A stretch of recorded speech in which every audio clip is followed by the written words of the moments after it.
நண்பர்களே, இன்னைக்கு நம்ம சேனல்ல ட்ரெடிஷனல் மைசூர் பாக் எப்படி பண்றதுங்கிறத பார்க்கலாம். இந்த கப்பால நான் 1 கப் வந்து கடலை மாவு எடுத்திருக்கேன். இதே கப்பால 2 கப் சுகர், அதுக்கப்புறமா இதால 1 கப் நெய், 1 கப் வந்து எண்ணெய் சேர்த்து இதோட சேர்த்துக்கலாம். 1 டம்ளர் நெய்.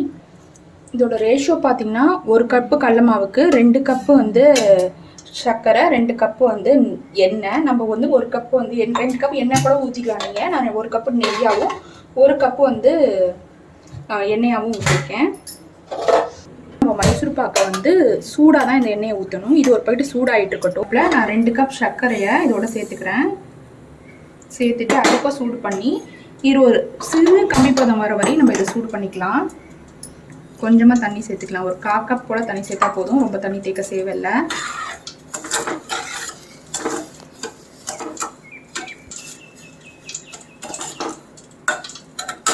இது பாகு வர கேப்பில் நம்ம ஒரு ஆழமான ஒரு பேன் எடுத்துக்கோங்க. எந்த பேன் எடுத்தாலும் பரவாயில்ல. இதில் வந்து நம்ம ரெடியானோன்னு சேர்க்கறதுக்காக இதில் நம்ம வந்து நெய் தடவி வச்சுக்கலாம் ஒரு சைடு.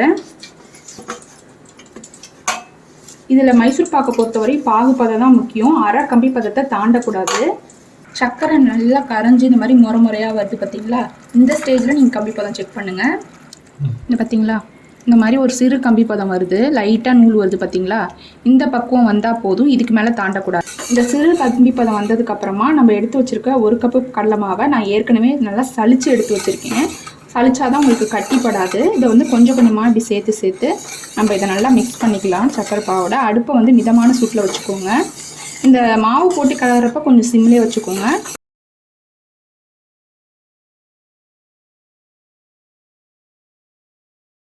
இப்போ பார்த்தீங்கன்னா நம்ம சேர்த்த கடலை மாவோட சர்க்கரை பாவு நல்லா மிக்ஸ் ஆயிடுச்சு. இது இன்னும் கொஞ்சம் திக்காக வரட்டும். திக்கானதுக்கப்புறமா நம்ம அந்த சூடாகிட்டு இருக்க ஆயிலும் நெய்யும் இதில் கொஞ்சம் கொஞ்சமாக ஊற்ற ஆரம்பிக்கலாம். இப்போ பார்த்தீங்கன்னா நம்ம மாவு வந்து நல்லா திக்காயிடுச்சு. இந்த ஸ்டேஜில் நம்ம கொஞ்சம் கொஞ்சமாக இந்த சூடாகிட்டு இருக்க எண்ணெயை இதில் சேர்த்துக்கலாம். இந்த பார்த்தீங்கன்னா நிறையா சுருன்னு சவுண்டு வரணும், அந்த அளவுக்கு சூடு இருக்கணும் எண்ணெய். இது வந்து கொஞ்சம் கொஞ்சமாக உள்ளே போகும். இது உள்ளே போனதுக்கப்புறமா மேலே எண்ணெயே தெரியாததுக்கப்புறமா நீங்கள் அடுத்தது நல்லா கலந்ததுக்கப்புறமா அடுத்த பேட்ச் ஊற்றிக்கலாம். நான் அடுத்த கரண்டி எண்ணெய் ஊற்றிக்கிறேன். சவுண்டு இந்த மாதிரி சூடாக ஊற்றினாதான் நம்மளுக்கு வந்து நல்லது. நம்ம அடுத்த கரண்டி உள்ளே போனதுக்கப்புறம் எண்ணெய் எல்லாம் உள்ளே போயிடுது பார்த்தீங்களா? கொஞ்சம் நேரம் கழிச்சு நம்ம சேர்க்குற எண்ணெய்லாம் மேலே மிதக்க ஆரம்பிக்கும். அந்த நேரத்தில் நீங்கள் அடுப்பை ஆஃப் பண்ணிடலாம். இதுக்கு மேலே நம்ம எண்ணெய் சேர்க்க தேவையில்லை.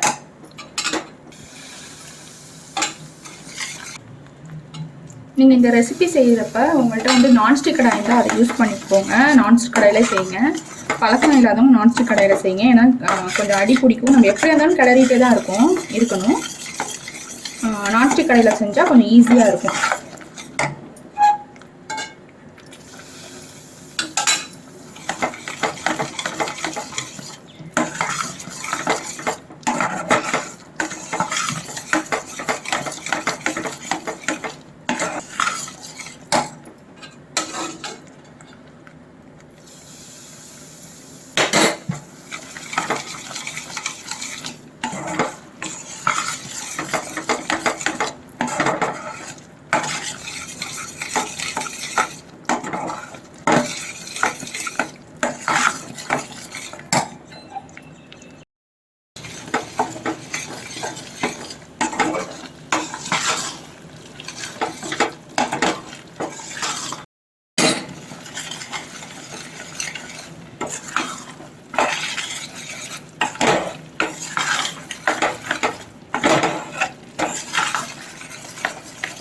எண்ணெய் எல்லாமே மேலே வர ஆரம்பிக்குது. இதுக்கு மேலே நம்ம எண்ணெய் சேர்க்க தேவையில்லை.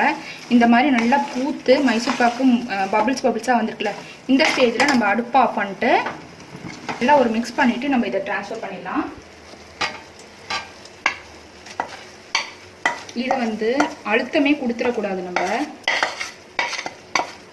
அழுத்தம் கொடுக்காம இந்த சைடில் உங்களுக்கு பேஷண்ட் சின்னதாக இருக்கிறனால இப்படி நான் இது பண்ணிவிட்டு ஒரு ஸ்பூன் வச்சு லெவல் பண்ணிக்கிறேன். இப்படி தட்டிடலாம், அவ்வளோதான். இதை வந்து நீங்கள் அழுத்தம் கொடுத்து ப்ரெஷ் பண்ணவே கூடாது. இப்படிலாம் ப்ரெஷ் பண்ணிடாதீங்க.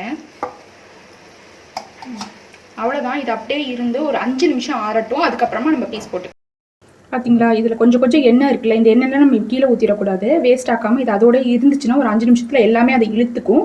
அப்போ தான் நம்மளுக்கு மைசூர் பாக் ரொம்ப ஹார்டாக இல்லாமல் சாஃப்டாக இருக்கும். இந்த மாதிரி பூத்தோனே நீங்கள் அடுப்புலேருந்து எடுத்துருங்க.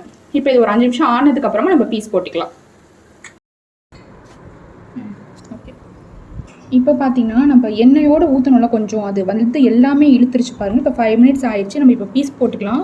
5 மினிட்ஸில் பீஸ் போட்டுருங்க. நீங்கள் ரொம்ப லேட்டாக பீஸ் போட்டாலும் கட் பண்ண முடியாது, ஹார்டாயிரும்.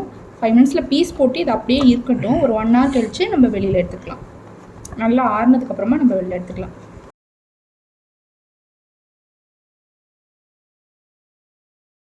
நீங்கள் இந்த மேலே இருக்கிறதுக்கெலாம் வேணால் லைட்டாக வந்து ஸ்பூனை வச்சு லைட்டாக ப்ரெஸ் பண்ணி ஷேப் பண்ணிக்கோங்க.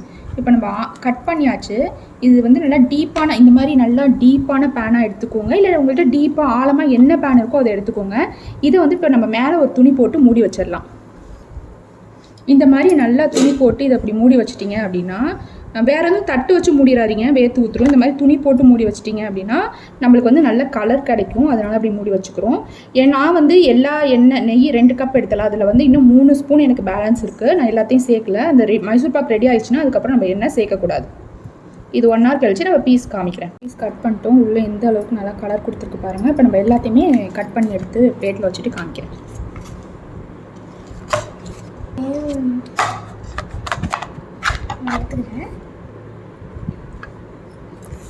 சூப்பராக கடையில் இருக்க மாதிரியே செமையாக கலர்ஃபுல்லாக வந்திருக்கு பாருங்கள். செம சூடாக இருக்குது.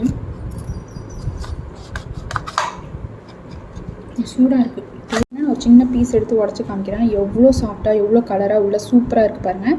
இப்போ என் பையன் இதை டேஸ்ட் பண்ணி பார்த்து எப்படி இருக்குன்னு உங்களுக்கு எல்லாருக்கும் சொல்லுவான். அம்மா செம்ம டேஸ்டியாக இருக்குமா. மறக்காம நம்ம சேனலுக்கு like, comment, share and subscribe பண்ணிடுங்க. நன்றி.